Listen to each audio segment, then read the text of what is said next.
Before we begin, go into Main Media and make sure you are in the Mad Scientist lab by double-clicking.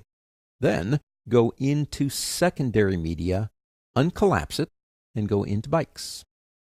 Let's pick up our cute kids right here and drag them down into our lab. I need some background music for this. Let's look at what we have. Pretty straightforward.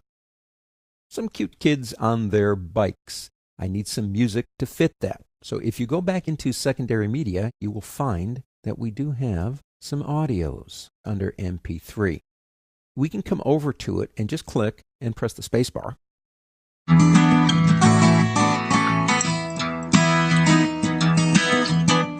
Drag it down. Put it at the beginning. Let's start it out over here and see what it sounds like and looks like.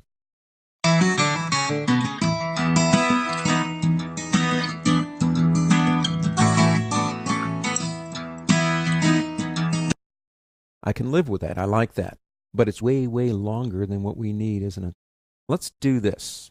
Let's put our playhead right here. And we can come up here to get the blade tool, but hold down the Command key and press the letter B, and go ahead and delete this piece. Let's see what that sounds like. That's horrible.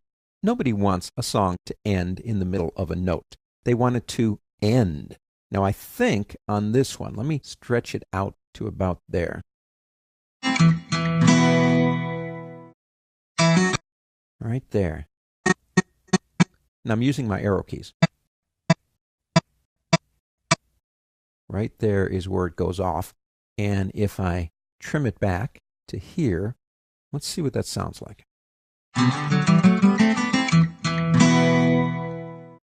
We have a choice.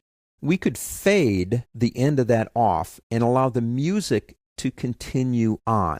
Let's see what that does for us. Let's go into our transitions, and let's go into dissolves and do a fade color. Put it right on the end, and let's see what that looks like. Start right about here.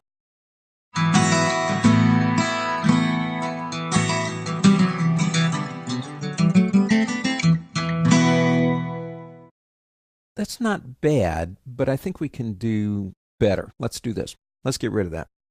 This thing is already slightly in slow motion. What I'm going to do is I'm going to come over here. I'm going to select that clip, and I'm going to press Command R. Now that's the shortcut for getting our options for retiming. I'm going to try something. I'm going to grab it, and I'm going to drag it all the way over to here. So we're slowing down by what? 82%. Now let's put a fade on the end. How about right about there? So I'm going to come down here and stretch it out. Let's get right about here and see what that looks like.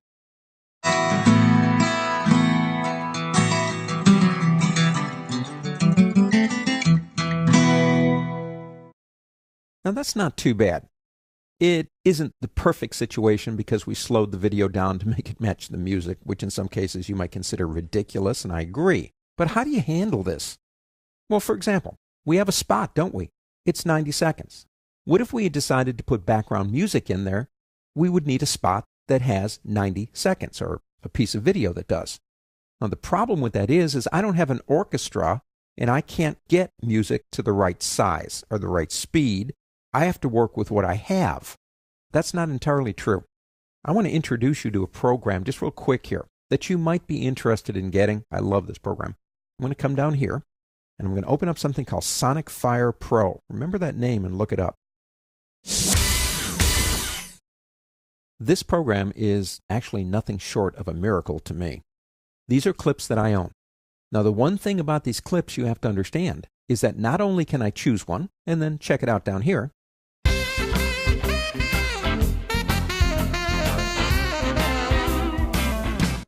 I can change its variation, jamming, driving. You can change the mood on this thing. But the thing that I love the most, besides the fact that I can find a track that matches what I need, is I can change how long it lasts. And it's like I have an orchestra that finishes the music when I ask them to finish it and doesn't cut it off in the middle of a note.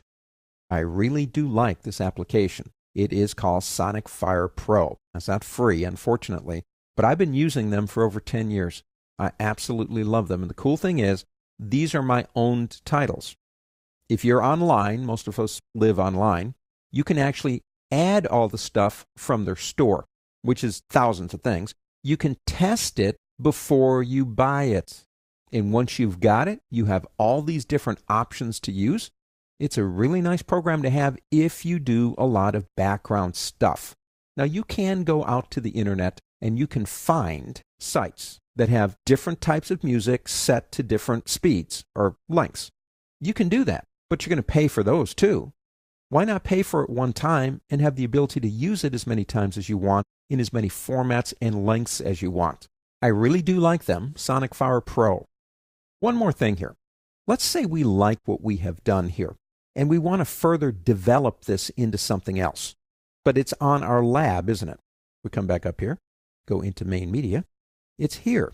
And we've been using the lab on and off to put things in and take them out. If you decide that this would merit being a project, you can do it a couple of ways. We can come over to the word lab and change the name. Well, we could call it Kids on a Bike. Or what you could do is right-click your mouse on it and say duplicate the project, and you would still have your lab that you could delete and work, and you would still have your new project so you could build more with it. In our case, let's leave our lab. I'm going to do Command-A and delete, just like that.